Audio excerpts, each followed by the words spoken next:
Hi, good morning, everybody. Thank you so much for being here.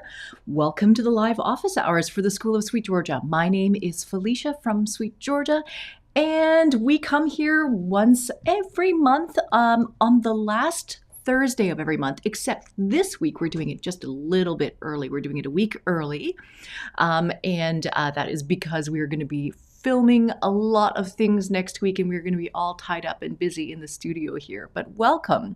Thank you guys so much for being here today. I can see you guys all in the chat from Westport, Connecticut, from Vancouver, from London, Ontario, from Washington State, from Edmonton. Wonderful. Thank you guys so much for being here today. So it has not been that many weeks since the last time that we met up here. And so I'm thinking today might be on the shorter side. I'm not sure. We'll see how it goes. But we still have lots and lots of things to talk about always. Basically, this time is a time that we set aside where we can help answer some questions. If you have any questions that have come up in the school as you're going through any of the courses or the material, or you've been learning things, what we do is we also try to share some of the things that you have shared with us in the discussion forums, in the community forums at the school. And so this just helps give other people a sense of what's been happening, what people are making, what people are working on, and all that kind of stuff. Now, these live streams, these are unlisted live streams, so they're only available really for the members of the school to participate in. So you guys come here, you get the link, and then you can participate in the chat and all this kind of stuff. And then afterwards, after this live stream is done, then we archive it inside the school. So in case you miss it, you can come back and watch it at any time. We also make it available on YouTube, so that way people who don't know what they're missing inside the school will come and see what we're working on as well. So fantastic. Let's talk about what we came to talk about today. So let me see here. You guys can see my little slides here. But first, I wanted to let you know that we do have a brand new course that just launched this past week, and that is this one here, Fundamentals to Finishing. This course is being taught by Holly Yo. She's a local knitwear designer here in Vancouver. She's designed many, many beautiful patterns. And now, one of the things that initially drew me to working with Holly many, many, many years ago is how professional her work looks. Not only from like design and concept and just the design of everything, but the finishing of all of her work is just extremely well done. And so this is one of the things that I wanted to be able to bring to our members in the school, was to show you how Holly does everything. And I think what I realized from this content that Holly has put together is that the professional look of a hand knit item or handmade item is not entirely just about the seaming or the finishing or just the sewing together of the pieces. It's actually from everything from the cast on. How are the stitches formed in the cast on? What were the decisions made around how to cast on for that project? How were the stitches made? How were the decreases made? Which way did the decreases lean? All of these decisions that you make along the way for your hand knit project, all of that contributes to whether or not your project looks very professional or very just clean and tidy at the end of the day. So this class is quite epic, and because there's so much content in this class, we've actually broken it up into a number of modules, so that way it's not so overwhelming when you start to look at it. So there is one module that has released this past week, and that is the first module, and it's all about casting on. You also kind of look at, I believe it's mostly casting on, and yeah, fantastic. So it says, this class has been fun so far. I'm going to start on this class tonight.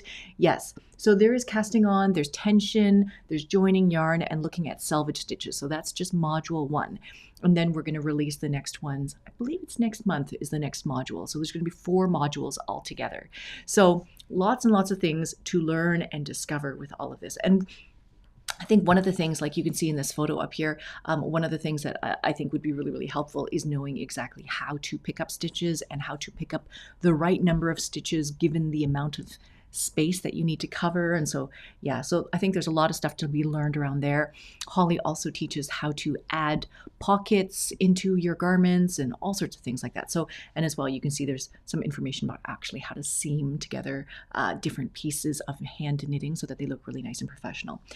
Checking gauge for swatches that are not necessarily just purely stockinette. All of these kinds of things.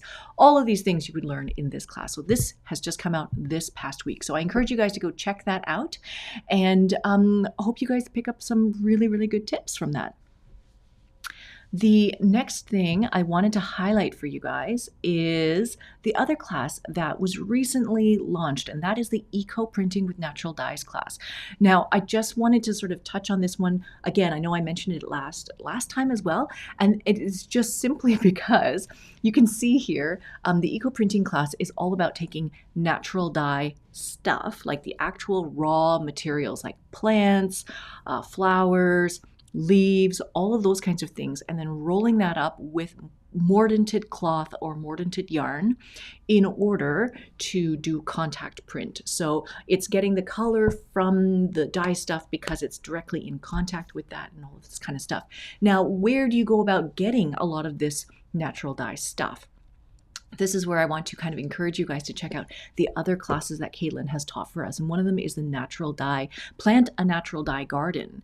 And so in that class, it's really great. You get to go to Caitlin's garden, see what she's planted, how she's planted them, which ones are in containers, which ones are in pots, all of these kinds of things, and how she started them. Last year, Caitlin gave me a bunch of seedlings that she had started. So I got to plant some indigo, I got to plant madder, some Dyer's chamomile, and I think some coreopsis. I can't remember. I think it's that one. And some of them have come back to life this year in the garden, which is great. But the indigo is one that you have to plant every year, from what I believe. And so I tried to start some new seeds this spring, and I am extremely sad to say that they did not survive. I started them probably about 6 weeks ago, and they all burst out and they all sort of started growing. Everything was great.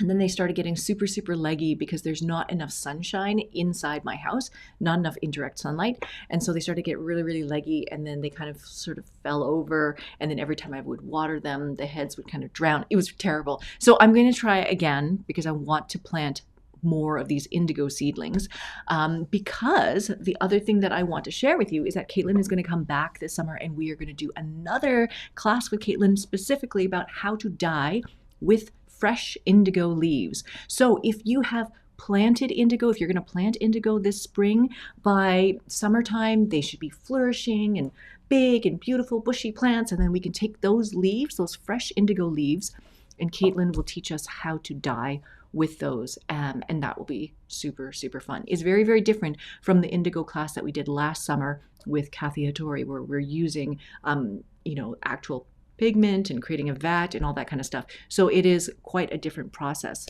So I'm looking forward to doing that with Caitlin later on this year. Fun, fun, fun. The next thing I just want to preview for you guys is the next class with Diana Twist. Now, Diana came with us last year to do a lot of color blending, fiber blending, using blending boards, using drum carders, using a hackle, using combs, all of these kinds of things. And so she has come back to do more, like an expansion on this topic, to help you sort of scale up how much fiber you can process at a time. You can follow Diana's amazing Instagram account. I believe it's at Diana Twist, and she has just beautiful fiber blends and these Rolags, and she's doing a ton of spinning with supported spindles. And so yeah, we're really, really looking forward to this class coming out. I believe it's almost entirely edited. I believe that's what Leah told me yesterday, that it's all edited, and it's almost ready to publish. So very, very much looking forward to that one. And then the next thing that I want to highlight for you guys is this is quite a big thing for us this year. This is a series that we are going to host for Laura Fry. She's a master weaver from the Guild of Canadian Weavers. And Laura taught 2 classes with us at the start of the year. One of them is called The Intentional Weaver. And that was all about like efficiency and ergonomics and just a lot of the practices that she has developed over the years in order to become a production weaver. And so the Intentional Weaver, amazing class. If you guys haven't seen it, I encourage you guys to go check that out. It's all about floor loom weaving and all that kind of stuff. And then the other class that she taught is called Magic in the Water, and it's about wet finishing. And so you guys will know that while Laura was doing her master's program for the Guild of Canadian Weavers, her final project, the final thesis, was all about wet finishing. So Magic in the Water is her final thesis. And so this is what she's presented to us earlier this year. Now, Laura also teaches a lot of weaving classes. She's taught in-person weaving classes throughout the year, and she has out of that developed a series of lectures that kind of give you the fundamentals about weaving. There's a lot of things that I feel like weavers need to absorb. They need to absorb a lot of information before they can process it and then make it into something. And so there's a lot of information, a lot of knowledge that you need in order to inform your decision making around, how to make this warp. What fiber do I use to make this warp? How should I set it? How is it going to behave before and after washing, and all these kinds of things. And you may not get a chance to use every single fiber and know exactly what it's going to be like before you start working with it. And so this is where, doing a lot of reading, gaining a lot of this knowledge is really, really important at the outset. And so that is what these lectures are going to be about. So Laura lives in Prince George. It's a 10-hour drive from Vancouver. And so rather than having her drive back and forth 20 hours each time to do these lectures and do them from our studio here, she's going to do them from her home in Prince George, and we're going to host them on Zoom. And so what I am encouraging you guys to do is to go check out this link here, schoolofsweetgeorgia.com/courses/fundamentals of weaving series. And we have scheduled the first one for May 4th. It's Wednesday, I believe Greta has set it up. Oh yes, first Wednesday of every other month. So May is going to be the first one, and it's going to be about fiber that we use in the yarns that we weave with. So it's going to be talking about cotton, about linen, about wool, about the different kinds of cotton that you can get from different manufacturers even, and how they are different or similar, all of these kinds of things. So that way you have you're better informed about what fiber you use when you go use it. The second lecture is going to be called the Toolbox, and that is about the tools that you use for weaving. So understanding, how does a countermarch loom work? How does a counterbalance loom work? How do jack looms work? How are they different? What other kinds of tools might you use? Temples, those kinds of things, and having a bit of a discussion around that. So the good thing about having these Zoom lectures is that when you sign up, you're part of the meeting. You get to join and ask questions during the call so that you can ask Laura directly some of your questions that you might have about these topics. And they will be recorded and they'll be archived, and we host them on the site. You can watch them later if you can't make that date. But it is really nice to have everybody join and be part of that Zoom meeting. It's really good energy. It's also really good for the instructors, I think, because the instructors have this opportunity to have a back and forth with the students. It's just a much different kind of energy when you interact in a room together with other people, even if it's on Zoom. So yeah, definitely. I encourage you guys to go check out this series. This is going to be an ongoing series. Laura has many, many lectures planned, and she has a lot of information to share, and we're very blessed that she's very generous with how much information she would like to teach here. So we're very, very excited about that. Fantastic. And so if you're curious at all, this picture here, this is a picture of the mercerized cotton that you can get from Ashford, and it comes in all different kinds of colors, but I really like these kind of tropically kind of colors. This is a warp that I made for a double weave project, but I just really like this photo altogether. It's just pretty. It's like rainbows all blended together. Now, just a reminder that right now inside the school, we have a study group going on right now. It is the Lace Mastery Study Group. And we've done sort of the track A, which is working through gauges, gauge swatches and lace swatches and learning how to actually knit lace. And then the next part of this is designing your own shawl, designing your own lace project. And so the next meetup for that is going to be on May 6th. They've already had a meetup to sort of share progress and everything like that. But this next meetup is going to be on May 6th. I believe the time actually changed. And so you guys will want to check the calendar to double check the time to make sure that it is still, yeah, just double check the time because I know that we changed it. Leanne is asking, is it too late to join the Lace Mastery Group? It is not too late. You can join anytime. None of these things really have finish dates or anything like that. So we have sort of a start date where everybody kind of gathers and begins their work. But there's no deadlines. There's no checkpoints or anything like that. You can just work at your own pace. And you can always come back to this conversation, always come back to this content and do it at any time. So that's always available. Now, I do want to share with you guys the next study group that is coming up, and that is the Tapestry study group. This is going to be hosted by our Tapestry instructor, Jana Maria Valley, and Vicky. Vicky is in the chat right now, Victoria. So I want to show you guys like sneak peek of some of the things that Vicky made. I'm going to show. Is that okay, Vicky? I hope that's okay. But basically, starting May 12th, we're going to have a study group specifically for tapestry and learning the fundamentals, like the fundamental techniques that you have to do for tapestry. Now, there are going to be these looms available as well. So these ones are the Everly mini looms that Jana herself is hand making. So these little looms, you can warp them up to be 6 ends per inch. I believe it's about 5-inch wide weaving width. And so I'll show you a quick sneak peek. This is one of the things that Vicky made on that little mini loom. So we have a couple of them here. So there's this one here. We're going to take photos of all of these so that way they're really, really nice and pretty so you can see them all up close. But yeah, this is the first one for blending colors using the meet and separate technique. There's one on doing shapes. And there's one that's kind of like put all of the skills and techniques together. And so, yeah, I'm just going to show you a quick sneak peek because there's more to come. And I want you guys to actually do, I want you guys to actually do the study group. It'll be super, super fun to work on it together.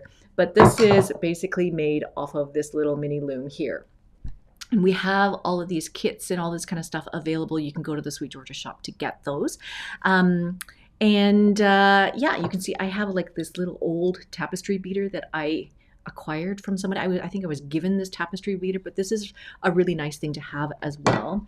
And then this warping thread. So this is warping thread that happens to be the Ashford warping thread. And I know that I had a cone of this at home somewhere. I was trying to find it. And I wanted to share this little thing with you guys today because we have this cone at the studio and I didn't really want to sort of unwrap it and start using it, especially if I already have one at home somewhere. And I was trying to find it and I came across these two cones and everything looks very, very, very similar, but in fact, they are not the same. So this is all 8/4 cotton or 4/8 cotton. And so when you pull this apart, it is basically probably it's 4 plies and each ply is a 2-ply. And so they're all then loosely gathered together. And so this 8/4 cotton, you could use it as well, but I have found that it's a little bit not as firm, not as strong, and it is a little bit more hairy. It's a little bit more fuzzy looking on the outset. I don't know if you can see that very clearly. It's a little bit hard to see. So that's 8/4 cotton. Now this one, this is the actual tapestry warping thread. And this stuff, when I look at it, we might have to have like a closer up picture, but this is much firmer. This is much firmer. It's got a significant sort of like a high twist to it. And when I untwisted it, it's basically 6 plies. And they're single plies, but 6 together with a very, very, very high twist. And so this Tapestry warping thread seems to be much stronger than the 8/4 cotton, even though they look very, very similar. They're not the same at all. I also had some leftover, the Just Beam, which is a cotton as well. And this one, you could also probably use this if you have nothing else to use. If you have leftover beam yarn, you could probably use this as well, but this is a 2-ply. So this is also has a little bit more of that fuzz factor. This is quite smooth and firm. I believe for Vicky's project, she used all the Ashford warping thread. Yeah, so we'll take some close-up photos of all of these yarns so that you can have an idea of what you could use. But yeah, if you don't have anything else and you're just wanting to try this out for the first time, then yeah, use whatever yarn you happen to have. And we are going to set up some of these looms with 6 ends per inch. I just brought my stuff so that I could set up my Eris loom for 6 ends per inch and get started with all of that as well. So actually, right after we talk today, I'm going to be interviewing Jana, and that's going to be an interview that will go on our YouTube channel later as well. Just talking with Jana about her background and how she came to Tapestry and learning more about Tapestry. Jana's been doing a ton of Tapestry teaching, not only for us online, but also in person as well. So it'll be great to be able to chat with her about that. And Sharon is asking, can you use a linen warp? Yes, you definitely can. There are linens that are specifically designed to be warp for these kinds of projects. Yeah, fantastic. So I'm going to put this link back up here in case you have missed it. But this is where you can come and join the Tapestry group. And this is where the conversation is going to happen. Now, I wanted to share with you guys our calendar for May 2022. This is as it is right now. We have been having these knitting meetups a couple times on Mondays. We have knitting meetups on Thursdays. We have meetups on Saturdays. We have meetups on Wednesdays. We have meetups all throughout the week at all different times of the day because we're trying to capture members at all different, all around the world, wherever you are at. And so these are the times that we currently have available. I also put on there the Taking Back Friday live stream, which we normally do. It's the second Friday of every month. And then also our live office hours, which is this, which happens on the last Thursday of every month. Now, just a quick FYI, just to let you know that we are going to reassess the whole calendar, and there are going to be some shifts and some changes and things like that. And this is simply because with a lot of people returning back to work and going back to the office sometimes are not as convenient as other times. Life has changed for many people and things like that. And so we're just trying to take all of that kind of stuff into consideration and then rejig our schedule so that it fits with more people and everyone's schedule. So if you have any feedback about when you would like to attend or what times are more convenient for you, then feel free to let us know, let Vicky know, let Robin know, let me know, and just message us and let us know what works best. And then we're going to start making some decisions about that in the coming weeks. Probably before next time we meet, we will have made some changes and we'll let you know about all of that. So the next thing I want to do is I want to share with you some of the things that have come up inside the school and some of the things that you guys have shared. And so this one was amazing, and I wanted to share this with you guys because it is so cool to see.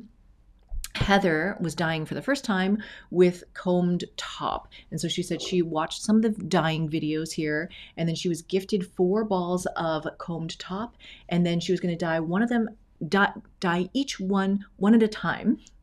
And so this one happens to, she said, yeah, that will, it's beautiful, right?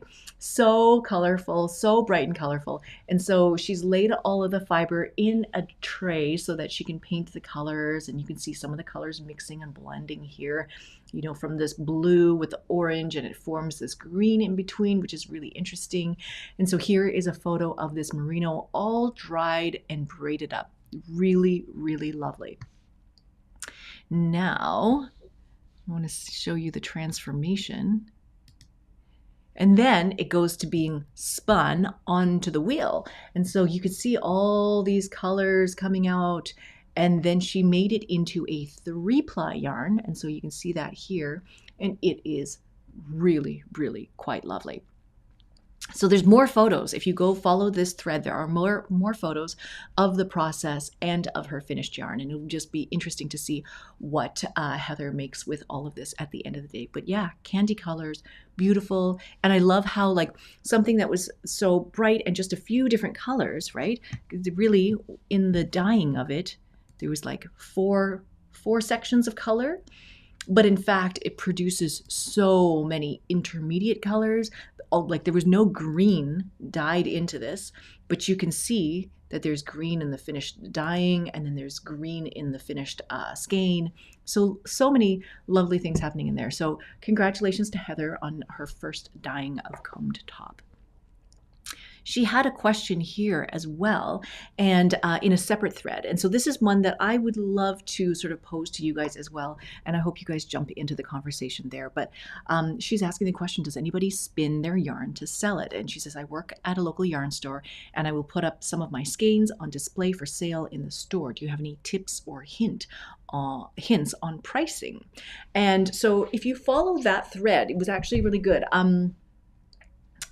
There was a lot of conversation back and forth with also Rachel, who is one of our spinning instructors, and she sent a number of resources that Abby Frankmont had published a long time ago about how to price your hand spun for sale.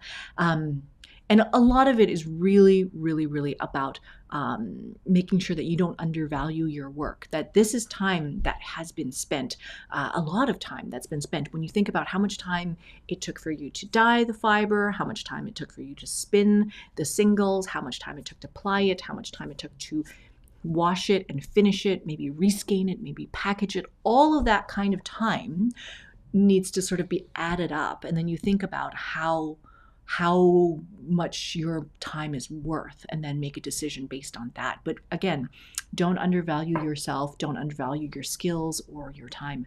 I remember many, many years ago when we were going to these wholesale trade shows for yarn for Sweet Georgia, there was at least one other company there that specifically made hand spun yarn for sale and for wholesale. Like they would sell it wholesale to yarn stores to then sell. And the yarn was beautiful, like beautiful hand spun yarn. Some of it had cashmere in it, some of it had angora in it. It was just luxury stuff. Some of it had merino, some of it was hand dyed, sometimes it was undyed, but it was just beautiful hand spun yarn. And initially, I believe the owner spun all of the yarn, but then gradually as orders started to build up, then she started to divide up the work, and she would have other spinners. Some of them would spin singles and only singles, and then she would have other spinners who would just do plying, and they would ply from different spinners, so that way the overall yarn would become more consistent. So a lot of different ways of managing that entire hand spun process. But at the end of the day, these skeins sold for like more than $100 per skein. So it's definitely something to consider, that $100 for a skein of hand spun yarn, I don't think is too much. It really is a lot of work. It really, really is a lot of work. So yeah, something to definitely think about. And I hope that you guys jump into that conversation and share what you know. We also like to celebrate spinners who are doing a lot of this work here. This is from the Spinning Up a Level course that Katrina Stewart teaches. And so these are the worksheets that are involved in that class. And so you can see here, these are all spun by Melanie. So she says, I made it through module 2 and completed my worksheets. Yay! So the worsted prep I used was some green and merino tensile top. And then she says the dark green is not really my color, so it's something that's good for playing with. And then the woolen prep, because you can see here in the photograph, the left side, this is all the worsted prep, and then the right side is with a woolen fiber preparation. So that one is the Shetland that came from one of our sample boxes. And so clear to me that short forward is my comfort zone right now. After I completed the card, I did practice the supported long draw and was able to maintain that for a few minutes. It felt very, very satisfying. So yes, so you can see obviously with all the different kinds of drafting techniques, you can get very, very a lot of difference in your yarn, but it is really about giving yourself that opportunity to explore what that feels like in your fingers, in your hands, how you can control that. And yeah, you can see like these skeins up here, the short forward draft, very smooth, very consistent. But yeah, looking at the long draw and how that looks, and I think it's not necessarily about judging how the yarn looks, but it's about how it feels in your hand and how that process feels to you. And knowing that you can pull out any of these drafting techniques at any time, depending on what you or your fiber needs, and then you can do them all. Yes, these worksheets are so much work, but they are very, very much worth it. So congratulations on that. Fantastic. Now, I wanted to share this thread with you because this is one that I missed. I think this was posted back in February, but I think I was quite busy at the end of February and I missed this one. And I wanted to share with you guys this whole process because it was very, very cool. So this is a weaving project by Willow. And so you can see she has on her loom an old project that's here. She has some leaf sticks that she's put into the front here. She's tying on to this old warp. And so she's tying on at the front here, and then she's going to sort of beam her warp by pulling all of these knots through the reed, through the heddles, and then winding all of this onto the back beam. Now you can see that as she is beaming, she's using that technique where we were talking about using a warping trapeze. And so rather than building a warping trapeze from, additional pieces of wood, she has managed to use her existing warping mill. So this is a floor warping mill, very, very big wooden frame here. And so you can see all of these little warp chains. They're all in these individual warp chains because she's dyed them all. So she's like wound smaller warp chains, then dyed all of the individual warp chains. And then all of these individual warp chains are each tied to a bag that has a bit of a weight in each one of these plastic bags. And so the weight is helping to provide that, that tension that you need as you beam the warp. So you can see it's kind of going over the middle bar of this warping mill and then over the top of the warping mill and then going through. So this loom, I believe, is the Louette Spring. I'm pretty sure I have the same loom. And the times that I have tried to do this with a warping trapeze, I put the warp underneath this front bar, and it never works out for me. I always forget that this top beam pops off very, very easily. And so every time I try to use the warping trapeze with this particular loom, I have to actually weight down this front beam. Otherwise it pops off during the process. But the way that she has it set up here with the warp coming straight out from the reed, it looks like it's working just fine. And then you can see in the back here, as she's beaming, she has put 2 additional leaf sticks at the back here, and they are tied on with those Ashford helping hands, that stretchy fabric. And so the reason why she said she was doing this is in order to add even more tension to the warp as you're beaming the warp. And so the tension, kind of like a tension box system with a sectional warp beam, it helps to smooth out all of the warp ends, and hopefully it packs onto the back beam, onto the warp beam much tighter, so that way you get really, really good tension on this warp. So the thing that I wanted you guys to see was that if you follow this link, she also has additional resources where someone has made a tensioning device, a very, very simple tensioning device at the back of the loom. And maybe we are going to maybe we'll give that a try as well. But it's basically taking multiple wooden dowels and using them almost like how these leaf sticks are set up here, but using it like a tension box, like a giant tension box at the back of your loom to add additional tension to your entire warp as you beam the warp. And so, yeah, I encourage you guys to check that out, because I know that many of you, when we started at the beginning of the year and we watched Laura's class, that intentional weaver class, and we talked about using a warping trapeze, I love seeing everybody's warping trapeze photos. So it's neat to see how many different ways you can set this up in order to add more tension to the warp, in order to be able to beam your warp by yourself, hands free. So fantastic. Intense is definitely the word for this. So I'm really looking forward to seeing what this all looks like at the end of the day. But you can see that the latest photo of this was her tying on at the front. So you know that she made it to the front of the loom. So all of the warp is ready to be tied on now. Now, finally, today, that is basically the end of today's information, just because today's a bit of a short week because it's been only a couple of weeks since our last time that we met up. But we do want to send you to this survey. Now, if you are on the call here today, I encourage you guys to go check out the survey.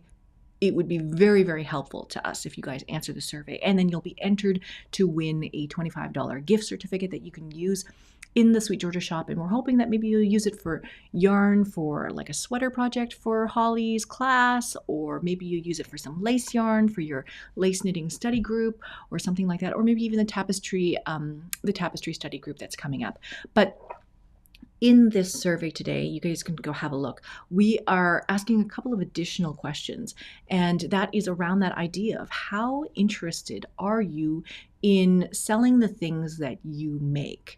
Yeah, it's just a very simple question, hopefully. But yeah, if any of you guys already have businesses where you're selling handmade goods, or anybody is curious or interested or thinking about starting a little business to sell your handmade goods, I'd be interested to hear about that. You can also let me know if you have absolutely no interest in selling anything and you just want to make things because you want to make things for fun, and that is totally fine as well. Vicki and I have been working a little bit on the mobile app that is sort of in the background, and we're wanting to look at spending more time in different aspects of the school to help improve and build out and expand different sides of the school. And so one of the things that we have long been talking about is this idea of building a project database, or a kind of like a portfolio where you're able to put photos of projects that you worked on, maybe tag them with the classes that you used while you were learning to make that item, those kinds of things, creating a database where we could record things like weaving sets, like what was the set that you used for this particular hand-woven cloth, a lot of that kind of stuff that we're thinking about.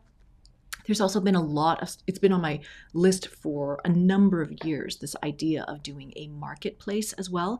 So if anybody was ever interested in selling any of their handmade goods, we would look at, is there a way that we could create a members only marketplace for handmade goods? So that's another idea that we have. Yeah, Leanne, I love the database idea too.